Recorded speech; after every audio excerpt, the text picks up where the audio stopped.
ಅದೇ ಪಂಚಾಯಿತಿ ಕಟ್ಟೆಯಲ್ಲಿ ನಿಮ್ ಕೈ ಕಾಲು ಬಿದ್ದೋಗಿದ್ದನ್ನ ಮರಿಬೇಡಿ.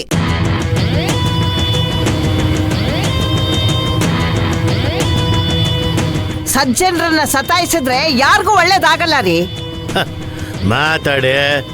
ಮಾತಾಡು. ತಾಳಿ ಕಟ್ಟಿದವನಿಗಿಂತ ನಿನಗೆ ತೊಟ್ಲು ತೂಗಿದವನು ಮನೇನೇ ಹೆಚ್ಚು ಅಂತ ನನಗೆ ಚೆನ್ನಾಗಿ ಗೊತ್ತು. ನಾನೇನು ಮನೆ ಮುರಿಯುವಂತ ಕೆಲಸ ಮಾಡ್ತಿಲ್ಲ. ಅಕುಲ್ ಈ ವಂಶದ ಕುಡಿ. ನಿನಗೆ ನಿನ್ನ ಮರಿ ಮೊಮ್ಮಗನ ಮೇಲೆ ಪ್ರೀತಿ ಇಲ್ಲದೆ ಇರಬಹುದು, ಆದ್ರೆ ನನಗಿದೆ ನೋಡು. ನನಗೆ ನನ್ನ ಮರಿ ಮೊಮ್ಮಗ ಬೇಕು. ಅವನು ನನ್ನ ಮುಂದಿನ ವಂಶದ ತಲೆಮಾರು. ಅವನ ತಲೆ ಕಾಯೋದು ನನ್ನ ಕರ್ತವ್ಯ. ನಿಮಗೆ ನಿಮ್ಮ ಮರಿ ಮೊಮ್ಮಗನಿಗಿಂತ ಸೂರ್ಯ ವಂಶದವರು ಕಣ್ಣೀರಿನಲ್ಲಿ ಕೈ ತೊಳಿಬೇಕು. ಅದಕ್ಕೆ ಇದೊಂದು ಅವಕಾಶ ಸಿಕ್ಕಿದೆ. ಅದನ್ನ ಚೆನ್ನಾಗಿ ಬಳಸ್ಕೊತಾ ಇದ್ದೀರಾ. ಹೌದು ಕಣೆ, ಹೌದು. ಹಾಗೆ ಅನ್ಕೋ. ನನ್ನ ಮಗ ಕೋರ್ಟ್ನಲ್ಲಿ ಸೋತು ಬಂದಾಗ ಎಷ್ಟು ರಾತ್ರಿಗಳು ನಾನು ನಿದ್ದೆ ಇಲ್ಲದೆ ಕಳೆದಿದ್ದೀನಿ, ಅದು ನಿನಗೆ ಗೊತ್ತಲ್ವಾ? ಈಗ ಅವರು ನಿದ್ದೆ ಇಲ್ಲದೆ ಕಳೆಯಲಿ ಬಿಡು. ಏನಂತೆ? ನೋಡಮ್ಮ ಅಂಕಿತಾ, ಇವಳು ಪಂಚಾಯಿತಿ ಯಾವಾಗ್ಲೂ ಇದ್ದಿದ್ದೆ. ನೀನ್ ಇದ್ರ ಬಗ್ಗೆ ತಲೆ ಕೆಡಿಸ್ಕೋಬೇಡ. ನೀನು ಹೋಗಿ ಆ ಪಂಚಾಯಿತಿನಲ್ಲಿ ಜಯಿಸ್ಕೊಂಡು ಬರ್ಬೇಕು. ಹೊರಡು. ಒಳ್ಳೇದಾಗ್ಲಿ. ಸರಿ ಯಜಮಾನ್ರೆ.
ಮಹಾಜನಗಳೇ, ತಲೆ ತಲಾಂತರಗಳಿಂದ ಊರಿನ ಸಮಸ್ಯೆ ಆಗಲಿ, ಕೌಟುಂಬಿಕ ಸಮಸ್ಯೆ ಆಗಲಿ, ಅಪರಾಧಕ್ಕೆ ಸಂಬಂಧಪಟ್ಟಿರತಕ್ಕಂಥ ಚಟುವಟಿಕೆ ಆಗಲಿ, ನ್ಯಾಯಾಲಯದ ಮೆಟ್ಟಿಲು ಏರದೆ ನ್ಯಾಯಕ್ಕೋಸ್ಕರ ಪಂಚಾಯಿತಿ ಕರೆಯೋದು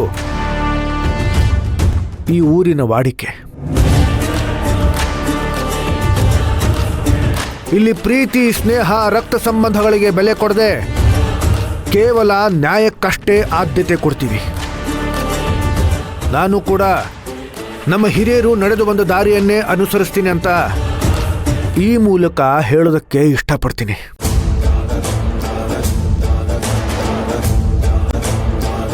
ಮಾದಪ್ಪನವರೇ, ದೂರು ಕೊಟ್ಟಿರೋರು ಯಾರು?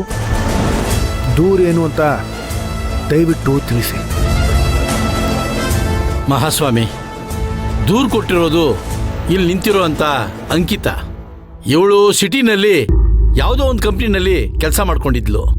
ಬಹಳ ಹಿಂದೆ ಕಾಳಿಂಗರಾಯರ ಮೊಮ್ಮಗನಾದಂತಹ ನಕುಲ್ ಜೊತೆ ಇವಳಿಗೆ ವಿವಾಹೇತರ ಸಂಬಂಧ ಇತ್ತು.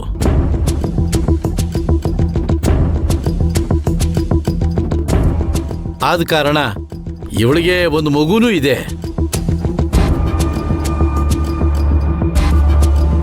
ಆಗಿನ್ನೂ ನಕುಲ್ಗೆ ಮದುವೆ ಆಗಿರಲಿಲ್ಲ. ಈಗ ಇವಳಿಗೆ ಮೆದುಳಿನಲ್ಲಿ ಟ್ಯೂಮರ್ ಇರೋ ಕಾರಣ ಡಾಕ್ಟ್ರು ಬಹಳ ದಿನ ಉಳಿಯೋದಿಲ್ಲ ಅಂತ ಹೇಳಿದ್ದಾರೆ. ತನ್ನ ಮಗನ ಹಕ್ಕುಗೋಸ್ಕರ ಇವಳು ನಕುಲ್ನನ್ನ ಮದುವೆ ಆಗಬೇಕು ಅಂತ ಬೇಡಿಕೆ ಇಟ್ಟಿದ್ದಾಳೆ.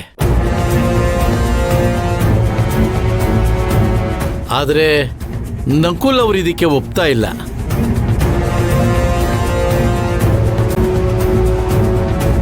ಇವರಿಗೀಗ ಮದುವೆ ಆಗಿದೆ. ಆದ ಕಾರಣ ತನ್ನ ಹೆಂಡತಿಗೆ ಮೋಸ ಮಾಡೋದಕ್ಕೆ ನಕುಲ್ಗೆ ಇಷ್ಟ ಇಲ್ಲ.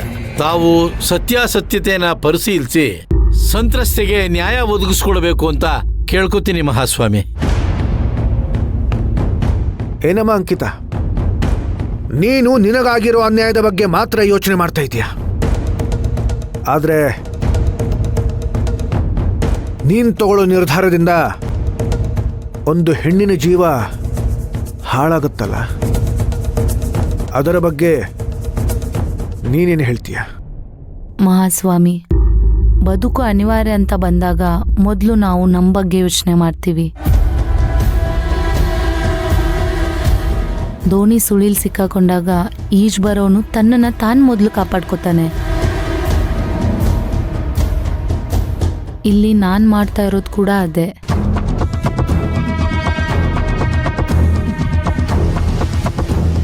ನನ್ನ ಮಗ ಅಕುಲ್ ಭವಿಷ್ಯಕ್ಕೋಸ್ಕರ ನಾನು ಒದ್ದಾಡ್ತಾ ಇದ್ದೀನಿ. ನಾನೊಬ್ಬ ತಾಯಿಯಾಗಿ ಯೋಚನೆ ಮಾಡ್ತಾ ಇದ್ದೀನಿ, ಒಂದು ಹೆಣ್ಣಿನ ಶತ್ರು ಥರ ಯೋಚನೆ ಮಾಡ್ತಾ ಇಲ್ಲ. ನನಗೆ ಹೀಗೆ ಮಾಡ್ತಾ ಇರೋದು ತಪ್ಪು ಅಂತ ಅನ್ನಿಸ್ತಾ ಇಲ್ಲ. ಏನಪ್ಪ ನಕುಲ್, ತನ್ನ ಜೀವನದ ಕೊನೆ ದಿನಗಳನ್ನು ಲೆಕ್ಕ ಹಾಕ್ತಾ ಇರೋ ಇವಳಿಗೆ ನ್ಯಾಯ ಒದಗಿಸ್ಕೊಡ್ಬೇಕಾಗಿರೋದು ನಿನ್ನ ಕರ್ತವ್ಯ.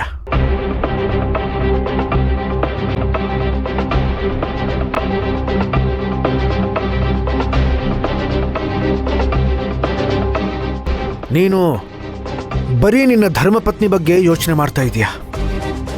ಆದರೆ ಈಕೆ ನಿನ್ನಿಂದ ತಾಳಿ ಕಟ್ಟಿಸ್ಕೊಳ್ಳದೇ ಇದ್ರು ನಿನ್ನ ಜೊತೆ ದಾಂಪತ್ಯ ಜೀವನ ನಡೆಸಿದಾಳೆ ಅನ್ನೋದನ್ನ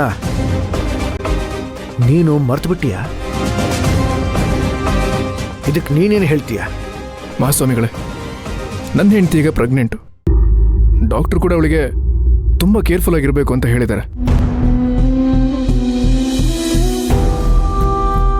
ಅವಳು ಸ್ವಲ್ಪ ಮಾನಸಿಕ ಖಿನ್ನತೆ ಒಳಗಾದರೂ ಮಗು ಉಳಿಯೋ ಅವಕಾಶ ತುಂಬ ಕಡಿಮೆ ಇದೆ ಅಂತ ಹೇಳಿದ್ದಾರೆ ಡಾಕ್ಟ್ರು.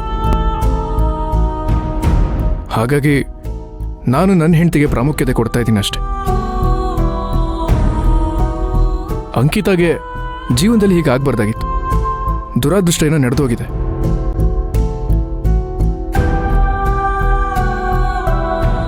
ಅದಕ್ಕೆ ಅವಳಿಗೆ ಅವಳ ಮಗಂಗೆ ಏನು ಪರಿಹಾರ ಮಾಡಬೇಕೋ ಅದನ್ನು ನಾನು ಮಾಡಿಕೊಡ್ತೀನಿ ಅಂತ ಹೇಳಿದ್ದೀನಿ. ಏನಮ್ಮ ಅಂಕಿತ, ನೀನು ನಿನ್ನ ಮಗನ ಭವಿಷ್ಯದ ಬಗ್ಗೆ ಯೋಚನೆ ಮಾಡ್ತಾ ಇದೀಯ. ಅದಕ್ಕೆ ಎಲ್ಲ ರೀತಿಯ ವ್ಯವಸ್ಥೆ ಮಾಡಿಕೊಡ್ತೀನಿ ಅಂತ ಇವರು ಹೇಳ್ತಾ ಇದ್ದಾರೆ. ನೀನು ಅದಕ್ಕೆ ಒಪ್ಕೊಳ್ತೀಯಾ? ಮಹಾಸ್ವಾಮಿ, ಇಲ್ಲಿ ಪ್ರಶ್ನೆ ಇರೋದು ಆಸ್ತಿ ಅಂತಸ್ತಿನ ಬಗ್ಗೆ ಅಲ್ಲ.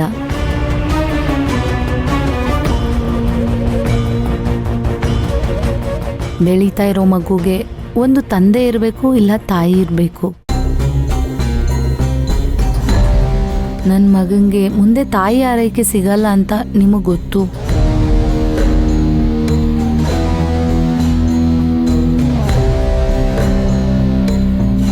ಅವನ ತಂದೆ ಬದುಕಿರುವಾಗಲೇ ಅವನೆಲ್ಲ ಸಂಬಂಧಗಳನ್ನ ತಡೆದಾಕೊಂಡು ಅನಾಥವಾಗಿ ಬದುಕೋದು ನನಗಿಷ್ಟ ಇಲ್ಲ.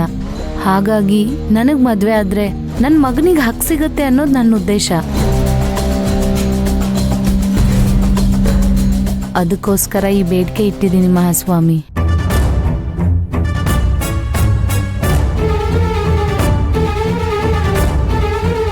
ಏನಪ್ಪ ನಕುಲ್, ಈ ಮದುವೆಗೆ ಒಪ್ಕೊಂಡ್ರೆ ನೀನು ಮದುವೆ ಆಗೋದಕ್ಕೆ ತಯಾರಿದೆಯಾ?